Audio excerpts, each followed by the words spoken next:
Hi, this is Sensei James Leonelli from Sensei's Weekly Mindset, and I'm here to talk to you about betonline.net. Betonline.net is your number one source for sports betting info, stats, news, and analysis. Get the latest odds and trends for every professional and amateur league out there, from football to basketball, soccer, and esports. Don't forget my personal favorite, MMA. We've got it all on betonline.net. And if you love sports podcasts, we can help you find those on BetOnline as well. We're always the fastest and easiest way to get your betting fix. And don't forget BetOnline for NHL, boxing, golf, and like I said, my personal favorite, the sport of MMA. Head to the website today or use your mobile device to learn more. BetOnline, where the game starts. Thank you to BetterHelp for sponsoring this episode. Life isn't always easy, and you don't have to face it alone. BetterHelp is the world's largest therapy service, and it's 100% online. With BetterHelp, you have access to a network of over 25,000 licensed and experienced therapists who can help you with a wide range of needs. To get started, you simply answer a few questions about your needs and preferences in therapy. That way, BetterHelp can match you with the right therapist from their network. Then you talk to your therapist however you feel comfortable, whether it's via text, chat, phone, or video call. You can message your therapist at any time and schedule live sessions when it's most convenient for you. The best part is, if your therapist isn't the right fit for any reason, you can switch to a new therapist at no additional charge. With BetterHelp, you get the same professionalism and quality you expect from in-office therapy, but with a therapist who is custom-picked for you, more scheduling flexibility, and at a more affordable price, all from the comfort at home. To start your journey and to get 10% off of your first month, go to betterhelp.com/sensei. That's better, HELP.com/sensei. BetterHelp, you deserve to be happy. Hi guys, Sensei James Leonelli here to talk to you about another one of our sponsors, LMNT. An electrolyte drink mix. Each one of these little packets gives you exactly what you need to keep you as hydrated as all us athletes like to be. If you're like me, you work out a lot, and when you work out a lot, you also sweat a lot. Now, when we sweat, we don't lose just water, of course. We also sweat out salt. We sweat out electrolytes. So each one of these packets contains 1,000 milligrams of sodium, 200 milligrams of potassium, and 60 milligrams of magnesium, giving you everything that you need in order to maintain optimal hydration and nothing that you don't. So to go online, place an order for your sample pack, and to get yourself a bonus free sample pack, you're going to go to this website right here, elementallabs.refr.cc/James Leonelli. You're going to see this down in the video below, but I'll say it one more time for you. elementallabs.refr.cc/James Leonelli. Again, it's a tasty electrolyte drink mix with everything you need and nothing that you don't.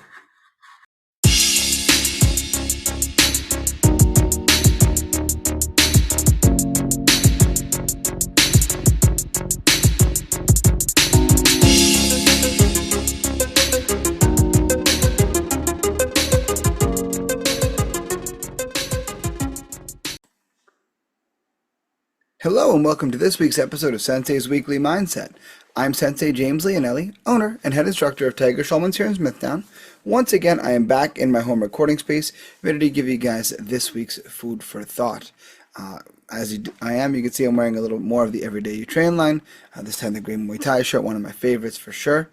Although I have to say I'm pretty partial to the Jiu-Jitsu one, but that's just me. Whole bunch of colors and varieties available, all on thaigear.com, where you can find this and many other collections available for your day-to-day wear, as well as all the training equipment and so forth you could ever want or need there. Also, worth noting, my new fuzzy little co-host Kane is on the mend at the moment, as he knocked a cabinet over on top of himself the other day and broke 3 of his toes.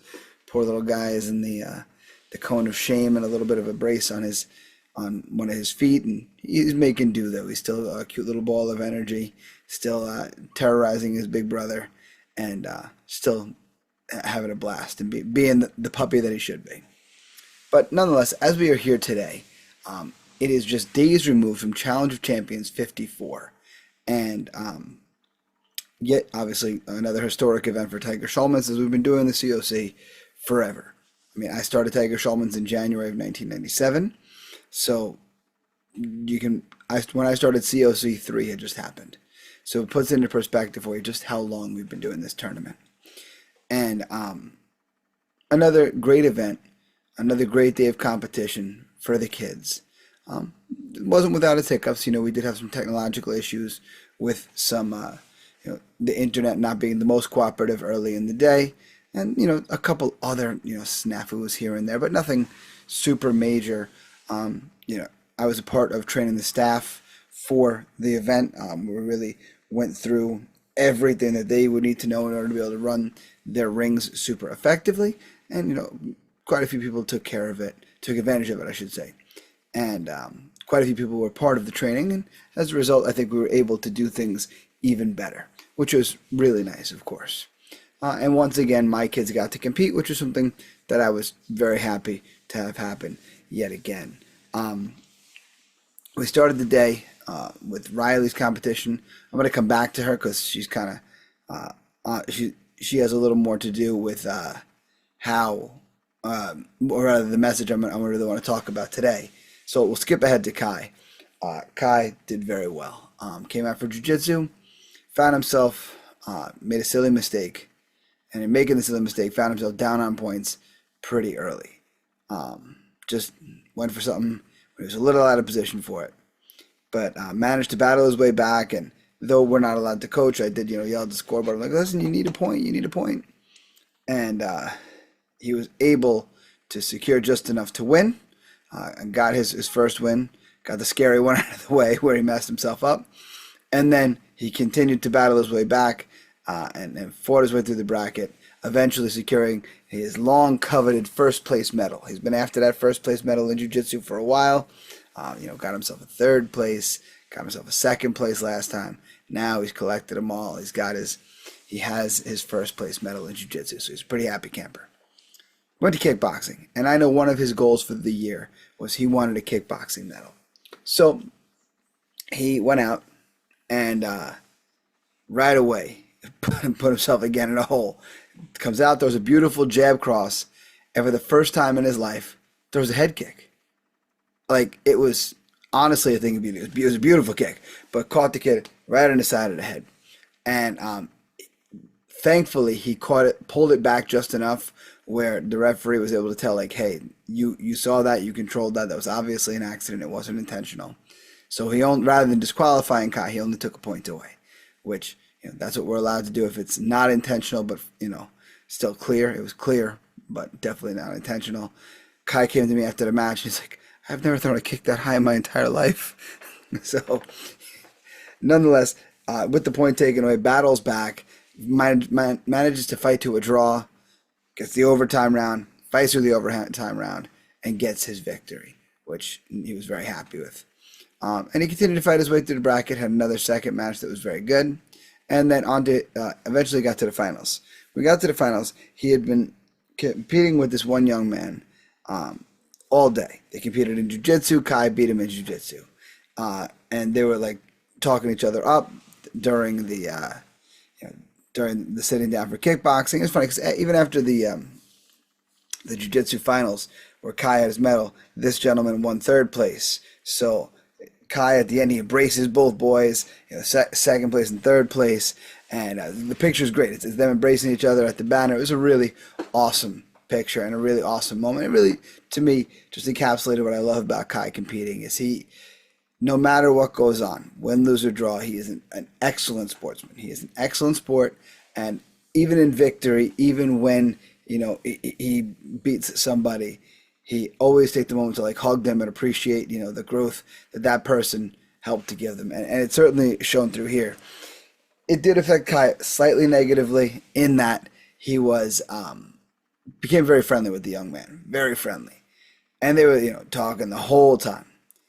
And to the point where he was cheering him on so that they would face each other in the finals of kickboxing. They faced each other in the finals in kickboxing, and they kind of pitter-pattered each other for the last round.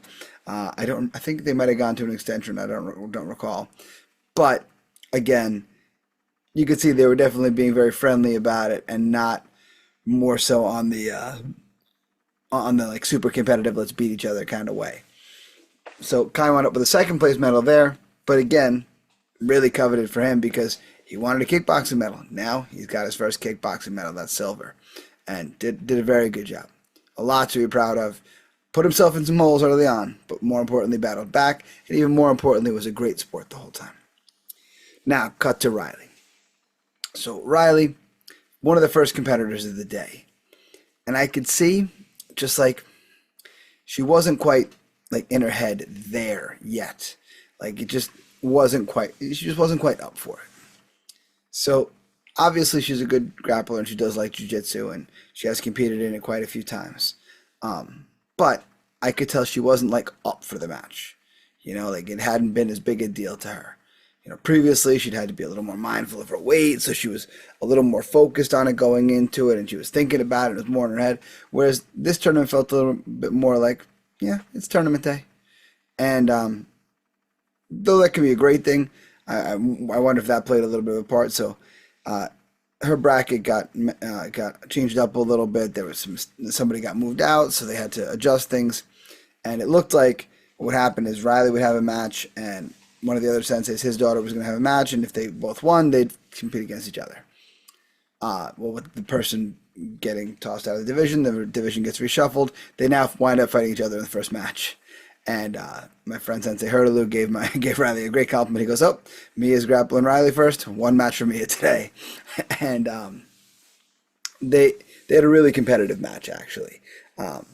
Riley was able to take Mia down. They had a nice scramble back and forth in the ground. Riley winds up at the bottom at one point, goes to get up a little irresponsibly, and Mia was able to capitalize. Wound up mount. Riley's down a couple of points, and Riley managed to battle back. She battles back, gets the top position, scores just enough to win.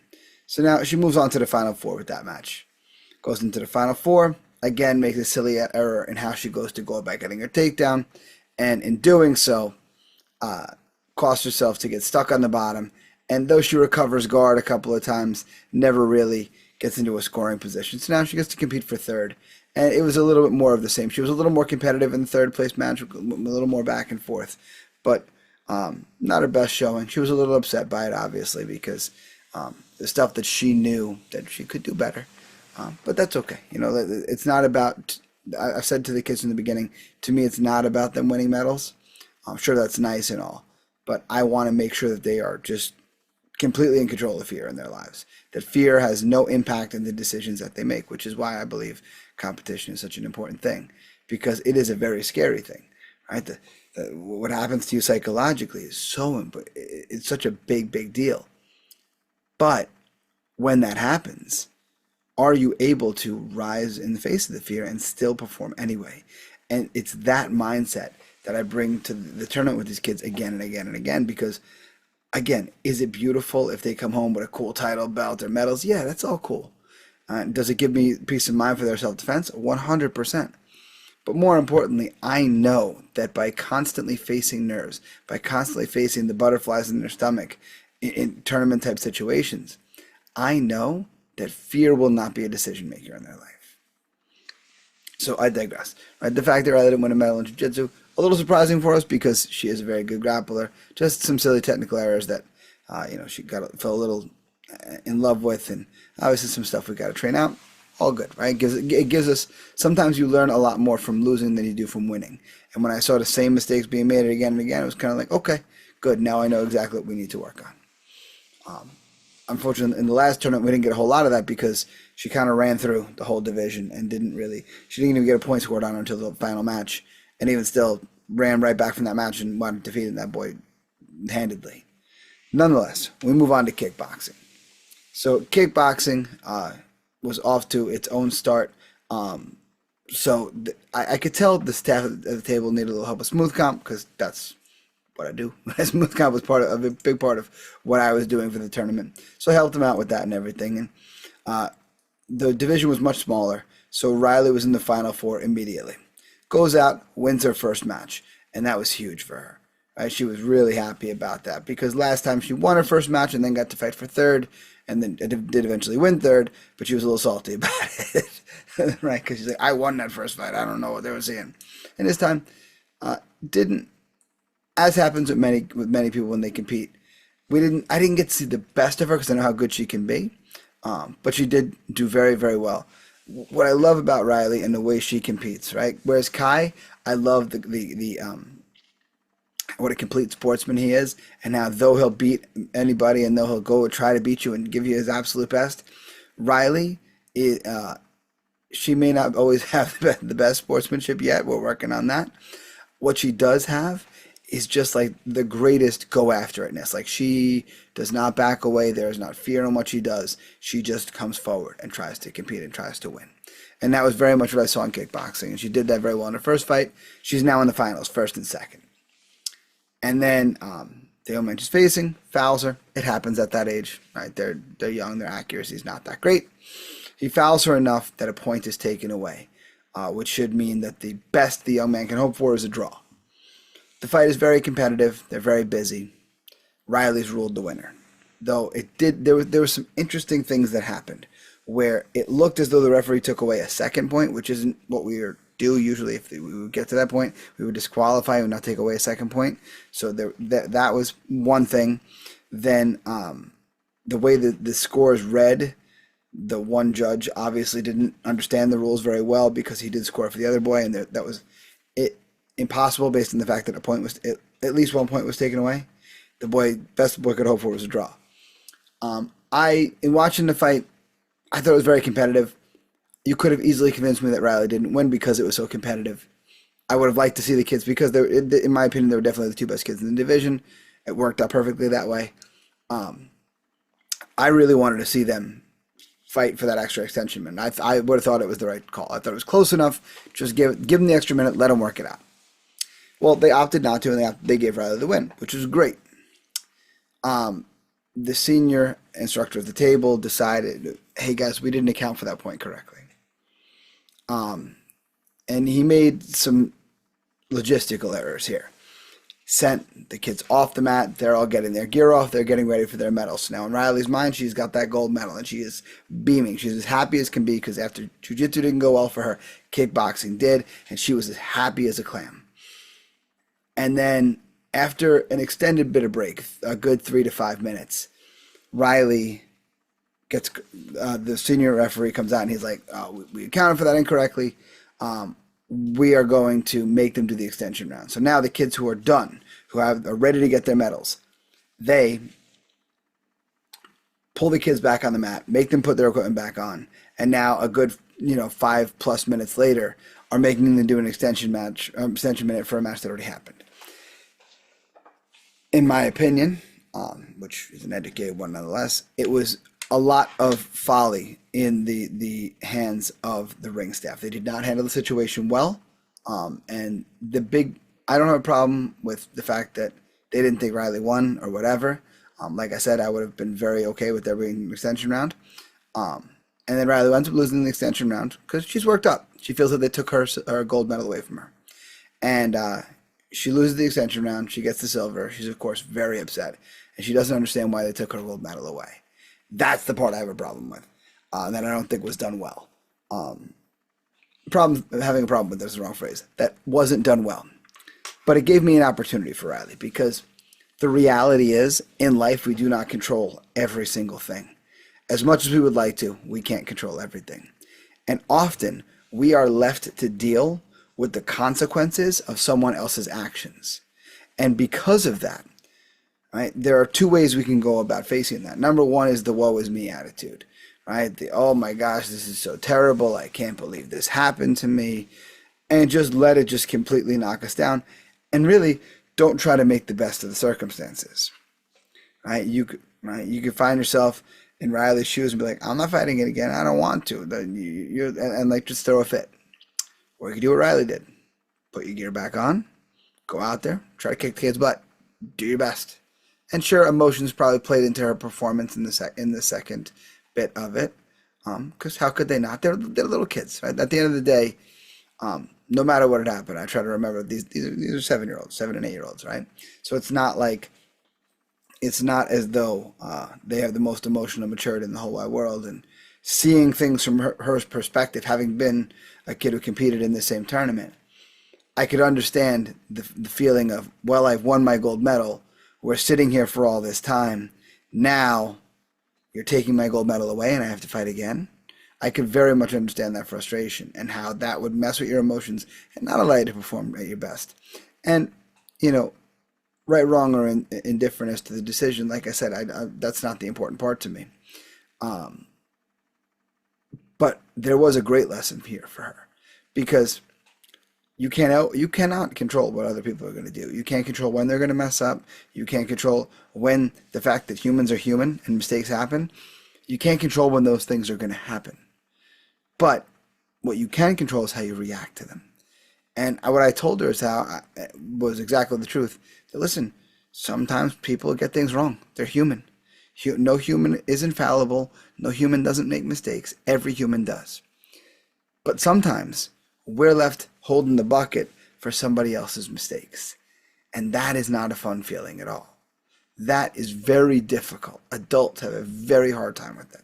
And the fact that my 7-year-old decided that she was going to still go out there and compete to the best of her ability, even though these adults made some mistakes, I think it was a phenomenal thing. I think it was a really, really great testament to her character. And to me, that was the growth right there. And that's what I kept trying to reiterate to her, and what I will continue to try to reiterate to her, that the truest victory that day had nothing to do with the punches and kicks that were thrown. It had to do with the fact that, yeah, those refs did something that they didn't execute the thing well, right? Because I think even a 7-year-old could wrap their heads around, Riley's declared the winner by decision, and right away the head referee steps in and says, hey guys, you made a mistake, pulls his referees in, and then sends them back out seconds later, and before the kids ever leave the mat, addresses the problem. I think that even a 7-year-old could wrap their head around that. Right? And I'll give you another situation in a second. I think even a 7-year-old can wrap their head around that. But it's this whole back and forth thing that's much harder for a 7-year-old to process. And not doing right by them was definitely not the best thing. And, the other parent who felt that his kid deserved the draw as well, he got a little heated, and he apologized to me later because he got heated. And as I told him, I would not have had a problem with the draw off the bat. I don't have a problem with them reconsidering if it had been done, quote unquote, right, if it had been done immediately. But more importantly than my feelings in the matter is the way Riley performed the matter. The fact that she did exactly the right thing. Stuff happened that was beyond her control. And rather than coming down and being all grumpy about it and this and that, which sometimes she does, she's 7 years old, she instead rose to the occasion. She did the right thing anyway. She still came out and battled her butt off, no matter how much she was frustrated by the situation. She still came out and tried to find a way to win. And to me, that's the most commendable thing that she said that day, that she did that day. And again, she was upset. How could she not be? Right? Again, trying to rationalize that as a 7-year-old. But she gained a very important lesson that we can't expect that other people to be perfect. We'll get disappointed a lot if we expect other people to be perfect. But what we can and should expect is that when they're not perfect, we're strong enough and we're mature enough to keep battling forward, to find the way to get our best out of the situation, no matter what hands the other people around us may deal us. So that's all I have for you guys today. As always, please make sure you guys leave a rate and review. It just helps. Make sure you guys subscribe, get your new episodes every Wednesday. Make sure you guys leave your comments. If you're on YouTube, make sure you hit that notification bell. Leave me some comments below. I'd love to hear what you guys have to think about this whole situation, about how Riley handled it, about competition in general. Make sure that you guys share the podcast. It's the greatest form of advertising that I have, the only form, as a matter of fact. And I very much appreciate it when I see the numbers going up. So thank you for doing that, as per always. You can reach me via email, senseileonelli@gmail.com. On Twitter and Instagram, I'm at sensei_Leonelli. On Facebook, I'm Sensei James Leonelli. You can find my school online, tsmasmithtown.com. Find us at facebook.com/TigerSchulmanSmithtown. Twitter and Instagram, we are at tsmma_Smithtown. Find out more about the Tiger Schulman's organization as a whole at tsk.com. You can find out the podcast on Instagram at Sensei's Weekly Mindset. You can also go to my Linktree, linktr.ee/Sensei Leonelli. Find everything to do with everything Flex Fights, with everything Tiger Schulman's, and of course with our great sponsors that we have for episodes like this one. If you guys are interested in becoming a sponsor, reach out to me in any of the ways that I gave you, so that way you can sponsor and be exposed to our audience, which is always growing. So, with that in mind, my friends, until next time, invest in yourselves. I'll see you guys on the mat.